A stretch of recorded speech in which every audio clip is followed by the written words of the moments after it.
m'a manqué. Quoi, l'odeur des chiottes? Non. Je saurais pas dire. L'odeur. De Archéo, Fedec. On va tout déchirer. Cette année, on retourne le game. YouTube, c'est pour nous. 2025, c'est notre année. Tu démarres, t'enchaînes, on fait l'intro qu'on a répété. En attendant, moi, je vais essayer de trouver une place pour ce petit bijou. Hein. Voilà. Et puis on attaque. Allez, go! Hello copain, bienvenue dans cette vidéo de C'est mort. Mais non, putain, on dirait une mauvaise imitation d'Alban Ivanov. Je sais pas qui c'est.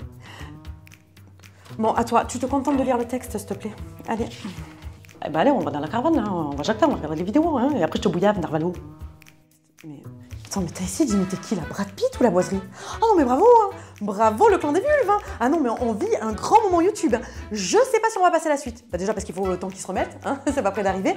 Non, mais voilà. Moi, je voulais juste vous présenter, avec une belle intro, la série Peaky Blinders, mais il semblerait que 2025 sur ma chaîne, ça reste le gros bordel. Bon, ben bonne année quand même, hein. Je vais aller ranger ce truc avant que ça s'abîme. Ça casse les couilles. Écoutez cette musique. C'est une tuerie.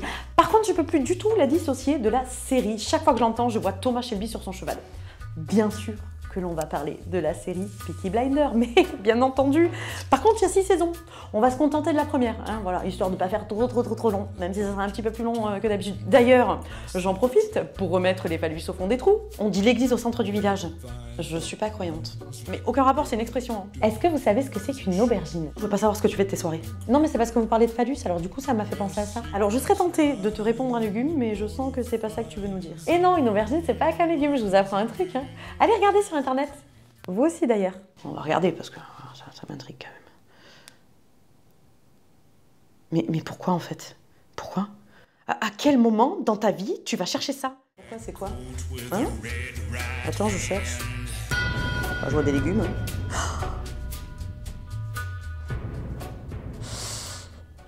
Bon, en fait, moi, tout ce que je voulais vous dire, hein, c'est que j'espère sincèrement que vous appréciez le regard que je porte sur les films. Et bien que mon avis n'engage que moi, hein, quand j'en parle, j'aime à penser que je suis un petit peu aussi votre voix. Parce que quand je regarde un film, je le regarde avant tout avec mon cœur. Non, c'est complètement con ce que je viens de dire, je le regarde avec mes yeux, je sais pas pourquoi j'ai dit ça. Hein. Bon, je vous accorde que j'ai pas un avis pro. Hein. Je sais que j'ai des lacunes, que j'oublie des choses, je suis pas une spécialiste en fait, hein. Moi je fais un petit peu ce que je peux. Mais je suis comme vous. Mais c'est ça en fait, en somme, je suis vous, et vous êtes en moi. Et j'aime ça. Je suis, et je dis ça en toute modestie, hein, qu'on soit d'accord, un petit peu la voix du peuple. Mais c'est exactement ça. Je suis une fucking héroïne. Et je le sais parce que c'est Papa Zeus qui me l'a dit.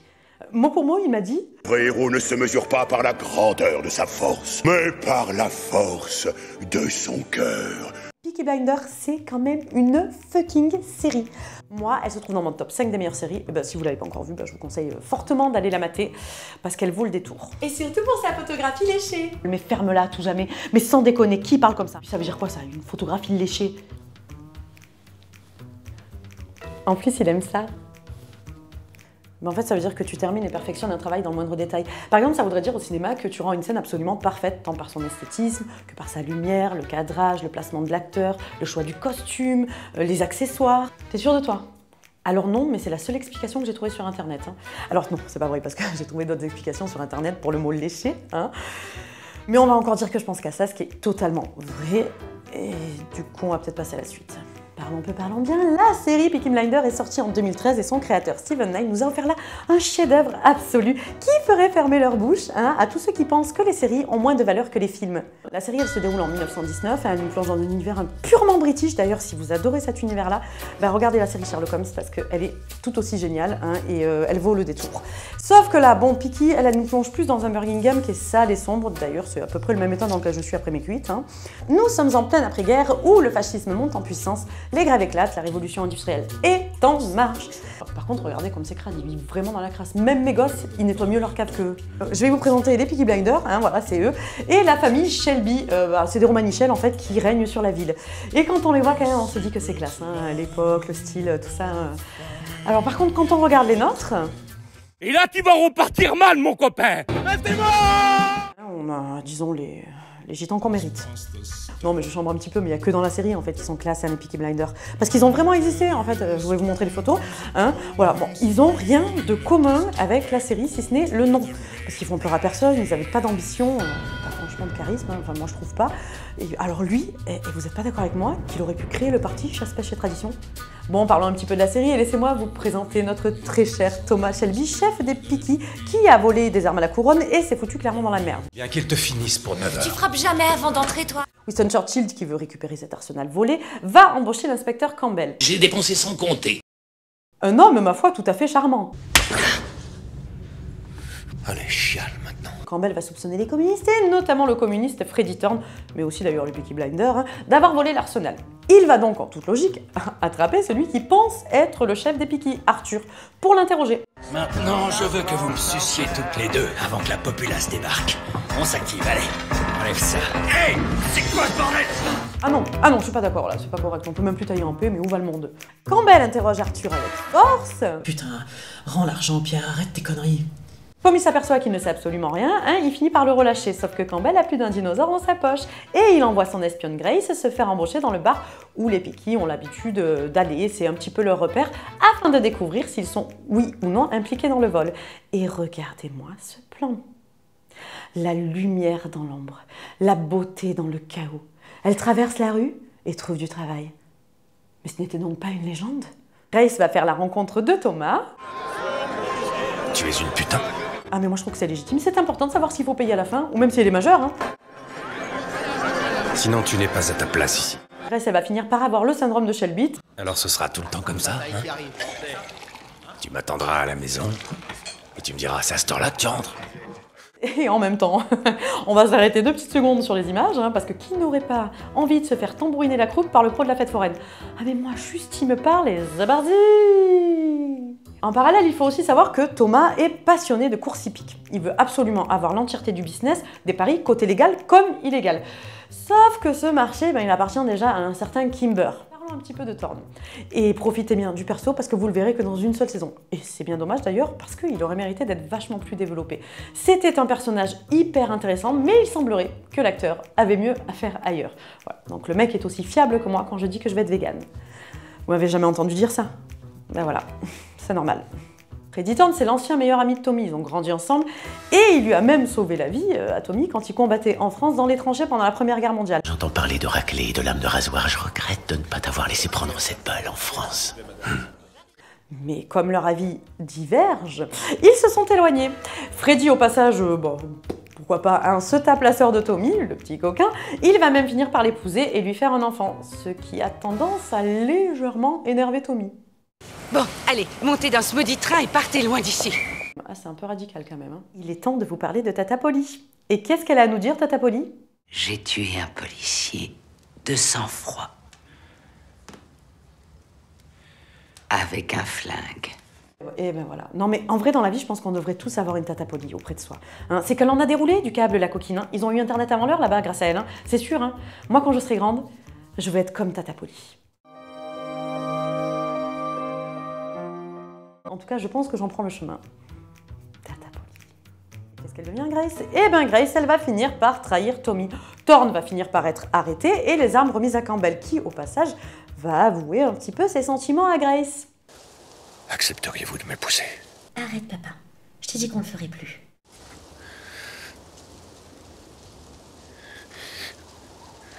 Campbell repart sur son île et Grace rentre chez elle. Thomas, de son côté, lui, a réussi à tuer Kimber. Et certains d'entre vous, hein, pour cette scène, diront que le créateur s'est pas trop cassé la nouille, que soi-disant c'est une facilité scénaristique. Et j'ai rarement entendu quelque chose d'aussi con. Pourtant, hein, je regarde les vidéos d'Obiyan. Je ne sais pas pourquoi, mais dans cette scène, tout le monde voulait un massacre. Tout le monde voulait un bain de sang, une guerre des gangs, déjà vu et revu, fait et refait dans le cinéma. Moi, il n'y a que dans le porno que je trouve pas ça chiant, le vu et revu. Hein. Non, mais là, en vrai, Thomas il tue Kimber, il y a un mort dans chaque camp, la scène, elle s'arrête là, il n'y a pas de tuerie, ok. Mais en faisant ça, Thomas, il sauve les siens. Je vois pas où est le problème. C'est un personnage qui est réfléchi, il est grand, il est beau, il est intelligent. C'est un grand stratège. Il n'allait pas regarder mourir les siens, hein. Il a évité un massacre, je trouve que c'est normal. En tuant Kimber, d'ailleurs, Thomas, qu'est-ce qu'il fait? Il récupère le business des dadas et... Waouh, l'ascension des Peaky Blinders commence. Je crois que j'ai à peu près fait le tour. Mais en fait, il faut regarder la série, quoi. Parce que, pourquoi regarder les Peaky Blinders, hein? Bah déjà parce que je vous le dis, c'est déjà pas mal, hein, ça devrait vous suffire. Et aussi parce que la série, elle est hors norme. Killian, et non pas Cillian, s'il vous plaît, arrêtez de dire Cillian, il s'appelle pas comme ça. Regardez. Pronounce Killian. Cillian, c'est de la merde, il faut arrêter de dire ça. Il est incroyable dans ce rôle, à tel point que parfois il effacerait presque les autres personnages, un petit peu comme quand Yann il sort une vidéo le même jour que PH. Personne n'aurait pu jouer ce rôle avec autant d'intensité que lui. Et pourtant, le créateur, lui, voulait Statham, car il avait déjà bossé avec. Et ça aurait été une fucking connerie. Parce que s'il y a bien un acteur que je trouve à chier, c'est Statham. Je sais que là, je me suis pas fait que des copains, mais regardez, hop, hop, hop, voilà, c'est oublié. Hein, un petit coup d'œil. Attends, moi je veux intervenir là, parce qu'il y a un truc qui m'a énervé. Le créateur voulait absolument Statham. Il pensait que Cillian Murphy n'avait pas le charisme nécessaire pour jouer ce rôle-là. Sauf que Statham, il était pris, il pouvait pas jouer parce qu'il avait un autre film. Donc Cillian, il a légèrement fait du pied au créateur en disant « Mais je suis acteur, je peux le faire ». C'est quand même bien de sa part parce qu'on a quand même eu du génie à l'écran grâce à ça. Hein. Donc en fait, pour le créateur, si t'es musclé, t'as du charisme. Du coup, c'est une très mauvaise nouvelle pour 12 par sexe. Yann, couchez là-dessus. Malgré sa présence éblouissante à l'écran, je parle de Tommy. C'est bon, vous vous remettez, hein, on est d'accord. Il n'efface pas en fait les autres persos.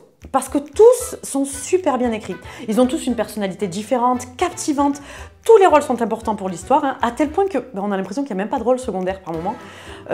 On pourrait faire un spin-off sur chacun d'eux, que ça serait une tuerie. Alors si à la limite, il y en a un qui m'a un petit peu déçu quand même, alors pas sur tous les épisodes, mais un petit peu, c'est Adrien Brody dans le rôle de Lucas Changretta. Moi je sais pas, je trouvais que des fois il surjouait, ça sonnait faux, un petit peu comme quand on fait des fausses notes en jouant du piano. Tu sais quel est le légume officiel de l'Allemagne? Schumacher. Par contre, là, je vous parle que des rôles masculins parce que je trouve que les rôles féminins ont quand même été vachement moins travaillés. Alors, attention, ne me faites pas taire ce que j'ai tué. Ne me fais pas dire ce que j'ai pas dit. Mais t'as dit quoi? Mais non, mais c'est parce que t'as pas... C'est bon, continue. Bon, elles sont toutes au top, hein, surtout le personnage de Polly que je trouve génial, mais elles sont clairement en dessous des hommes. Pour certains, c'est la meilleure place. Hein. Bon, après, moi, je préfère être au-dessus, mais c'est encore autre chose. On sent que c'est dur de trouver leur place et qu'elles finissent toujours finalement par céder au mal. Oh ta gueule, tu m'entends pas? Faut pas s'énerver comme ça, moi je comprends. Hein. Quand mon homme il me dit je veux une bière, je lui sers sa bière, voilà. Et là j'ai pris l'exemple de la bière, mais ça peut être plein de choses. Il faut aussi que je vous parle du casting 5 étoiles de la série. Alors, j'en ai pas parlé jusque-là parce qu'il n'est pas dans la saison 1, mais il y a mon chéri qui joue dedans, Tom Hardy. Oui, je suis mariée à Tom Hardy, maintenant vous le savez, il est exceptionnel dans le rôle d'Alfie. Alfie, en fait, c'est le chef du gang juif, et il apporte à la série un vent de fraîcheur avec un humour un petit peu piquant. Vous voyez, on est fait pour être ensemble. J'en ai rien à foutre, tu sais, vraiment, je m'en branle. Sam Neill, aussi, qui nous offre une performance exceptionnelle dans le rôle de Campbell. Il est torturé, cruel, amer et absolument détestable. Il y a aussi Paul Anderson, qui nous bluffe par sa folie et sa violence, et j'en passe et des meilleurs, parce qu'il y en a tellement. L'esthétisme de la série est à couper le souffle.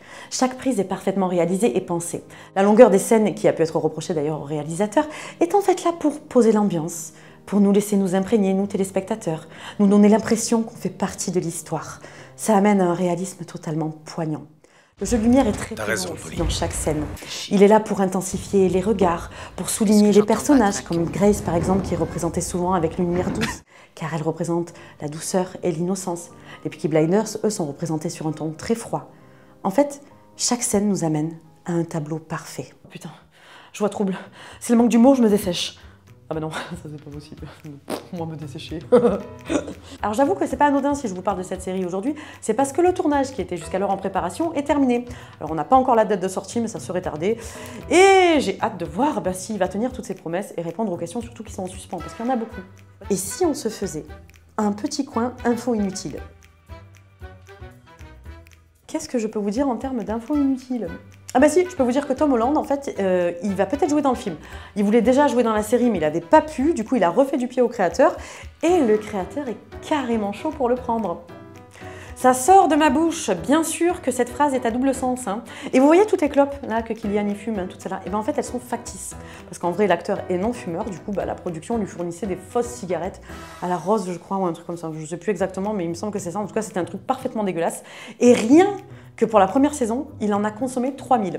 Pareil pour les capotes. Cette vidéo va se terminer, mais je peux pas vous laisser sans vous parler de la BO de la série. Ah bah quand même, j'ai cru que t'allais pas en parler. Hein. Non, parce que déjà que c'est chiant, hein, t'as plus de vannes de machin, t'écouter ça devient pénible. Hein. Si en plus tu oublies de mentionner ce qui rend la série absolument exceptionnelle, moi j'ai envie de te dire, là, ils ont tous le doigt sur se désabonner. Hein.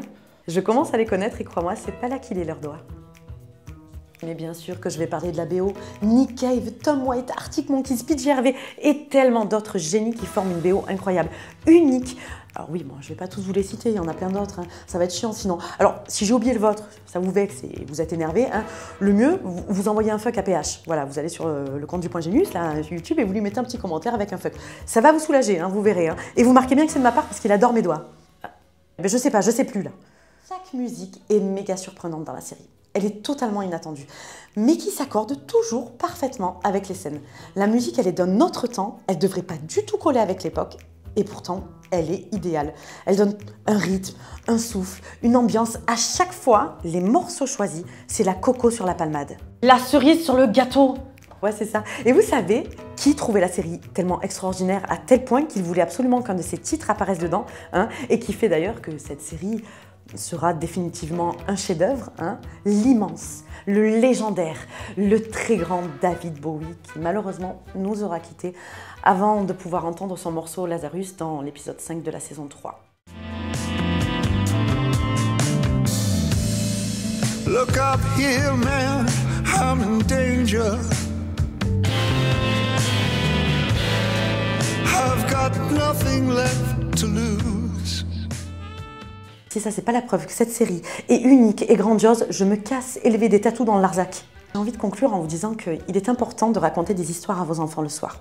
Car cette série est tirée d'histoires que le père de Steven lui racontait sur son oncle qui était bookmaker des Peaky Blinders. Par contre, pas hyper fréquentable, le tonton, hein? Et là, je suis en train de me demander quel genre d'histoire était racontée à Nikita Bellucci. Et voilà, c'est la fin de cette vidéo, je sens votre déception. En tout cas, j'espère qu'elle vous a plu ou vous a donné au moins envie de regarder ou revoir cette merveilleuse série. En tout cas, moi je vous le dis, elle me fait toujours autant pointer les nénés.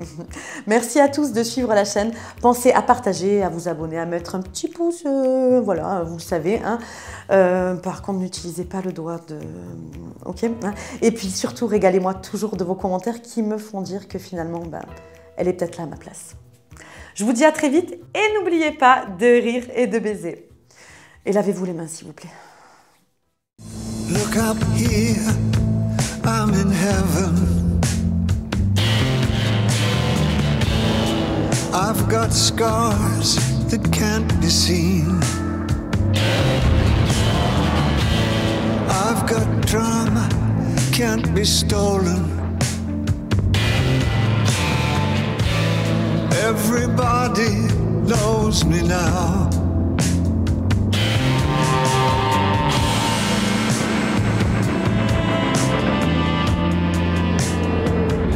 Mon frère a fait la guerre. Un tunnel s'est effondré sur lui. Il a été décoré de plusieurs médailles. Prenez bien soin de lui.